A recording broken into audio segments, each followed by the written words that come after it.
It wasn't a dream anymore. Marcus Reed had lived with sleep paralysis for 7 years, but sleep paralysis doesn't follow you into your kitchen at 2:17 p.m. Marcus first saw the figure when he was 19. He had fallen asleep on his back after studying too late. He woke up unable to move. Classic sleep paralysis. He knew the science: brain awake, body still locked in REM, except science didn't explain the tall silhouette standing in the corner of his dorm room.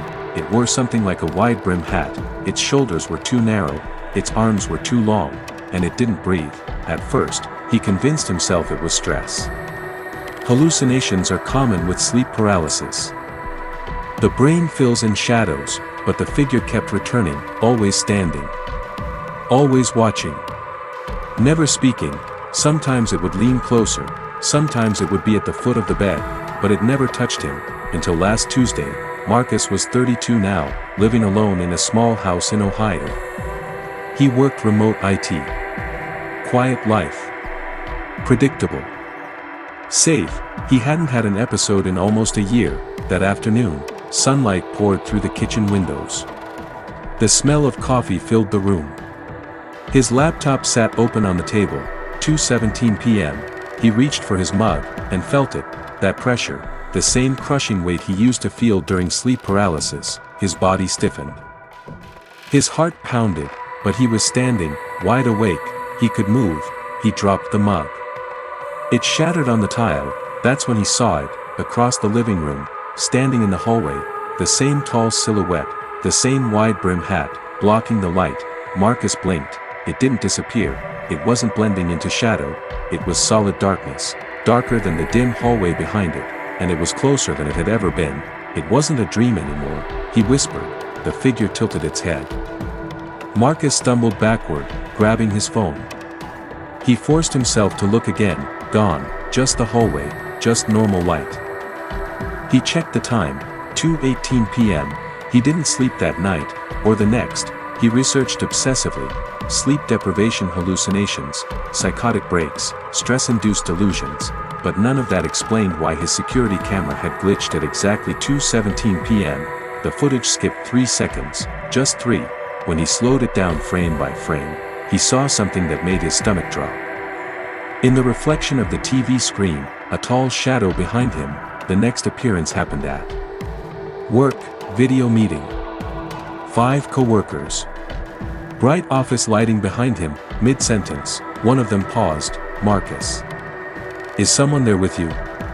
His blood ran cold. No, his co-worker squinted. Behind you. Thought I saw. Never mind. Marcus didn't turn around. He couldn't, because he already knew. The temperature in the room had dropped. That heavy pressure returned. Slowly, carefully, he rotated his office chair. Nothing. But the closet door was open. He always kept it closed. The figure began appearing daily, always at 2:17 p.m., always closer, in the bathroom mirror, at the end of the driveway, standing across the street under a dead tree. And every time, it stayed a little longer. Marcus tested something. At 2:15 p.m., he left the house and drove to a crowded grocery store. Fluorescent lights. People everywhere. 2:17 p.m., the freezer aisle suddenly felt 10 degrees colder. The hum of the refrigerators faded, and at the end of the aisle, between the frozen pizzas and ice cream, the tall black figure stood. No one else reacted. A mother pushed her cart directly through it. But Marcus saw it, and this time, it moved. 1 step forward. The floor didn't creak, the air didn't shift, but Marcus felt the distance shrinking. He stopped sleeping entirely. If this started as sleep paralysis, maybe staying awake would stop it. 3 days without rest. Hallucinations crept at the edges of his vision, but the 2:17 appearance remained sharp. Clear. Intentional. On the 4th day, something changed. 2:17 p.m., he sat in his living room, lights on, cameras recording. The figure appeared directly in front of him, not across the room, not in a doorway, 2 feet away. It was tall, at least 7 feet, featureless, except for 2 pale indentations where eyes should be. The hat brim cast a shadow across nothing. Marcus forced himself not to blink. "You're not real," he said. The figure leaned forward. And for the first time, it raised its arm. Its fingers were elongated. too many joints. It reached toward his chest. Marcus tried to step back. He couldn't move, paralyzed. But he was standing, fully awake. The paralysis had crossed over. The entity's fingers pressed against his sternum. Not physically, but inside him, cold spread through his ribs, his lungs seized, his vision darkened, and then, the world snapped back. He collapsed onto the floor. 2:18 p.m., the figure was gone, but something was different. The pressure didn't leave, it stayed, inside.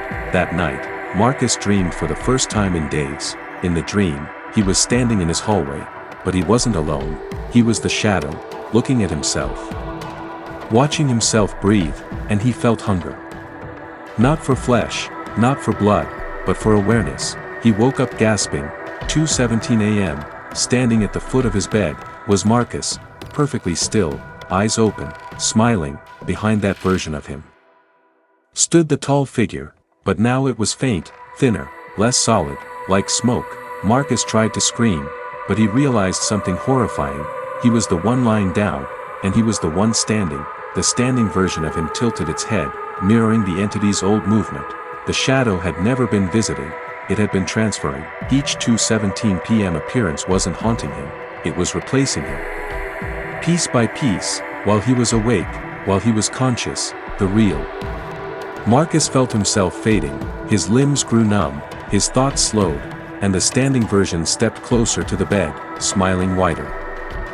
Outside, the afternoon sun began rising, because for the thing wearing his body, 2:17 p.m. was just the beginning. Like and subscribe for more creepy stories and suspenseful horror.